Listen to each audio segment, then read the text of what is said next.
Добрый день! Сегодня я вам расскажу, как пересчитать объем закваски 50% влажности в закваску 100% влажности и наоборот. Такой вопрос возникает, можно ли заменить одну закваску другой. Заменить можно, но при этом надо сделать правильный расчет.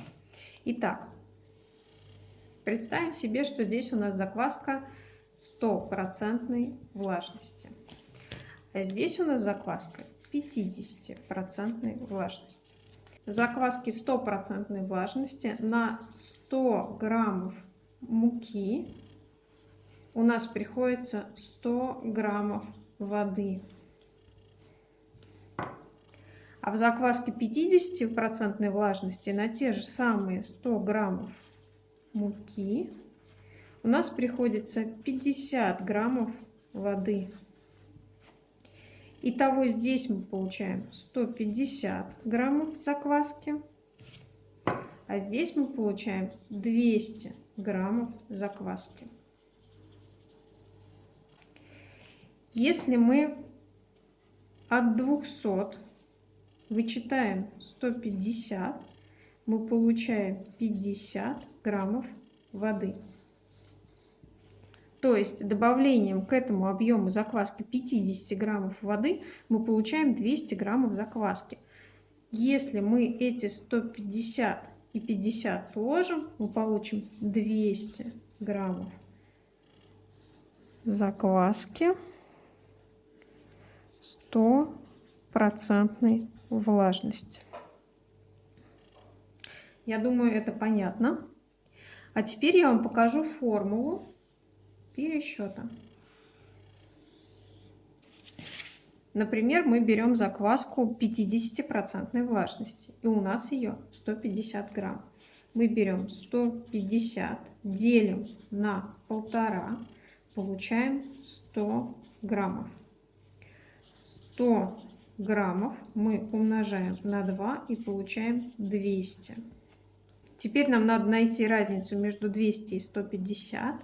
200 минус 150 равно 50, где 150 это объем закваски 50% влажности, 200 это объем закваски 100% влажности, а 50 это вода, которую нужно добавить. Я думаю, здесь все понятно. Теперь можно показать на любом другом объеме, чтобы вам было еще понятнее эту формулу. Например, по рецепту нам надо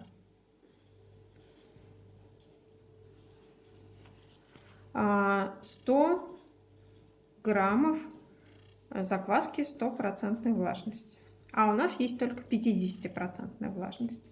Вспоминая эту формулу, мы берем 100 граммов, делим на 2 и умножаем на 1,5.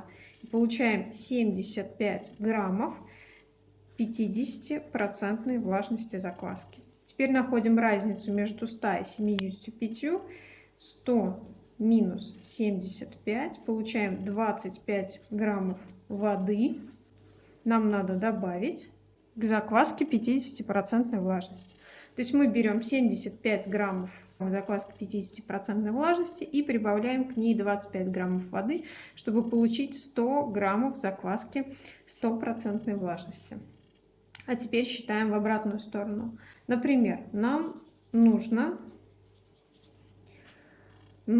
скажем, те же самые 100 граммов закваски 50% влажности, а у нас есть только 100%.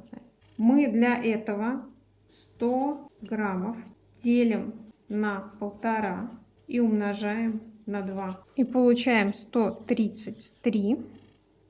Теперь мы находим разницу. 133 минус 100, получаем 33 грамма воды.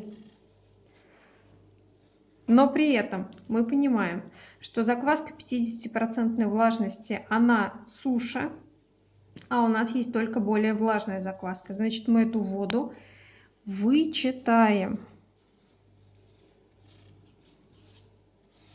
из рецепта. Мы добавляем в рецепт 133 грамма закваски 100% влажности, и мы обязаны вычесть из общей рецептуры вот эти 33 3 грамма воды. Я надеюсь, вам все понятно. Задавайте обязательно вопросы в комментариях, я с радостью отвечу. И именно ваши вопросы помогают сделать видео более полезными и информативными для вас. Подписывайтесь на канал, и мы с вами еще много всего нового узнаем и испечем много всего интересного.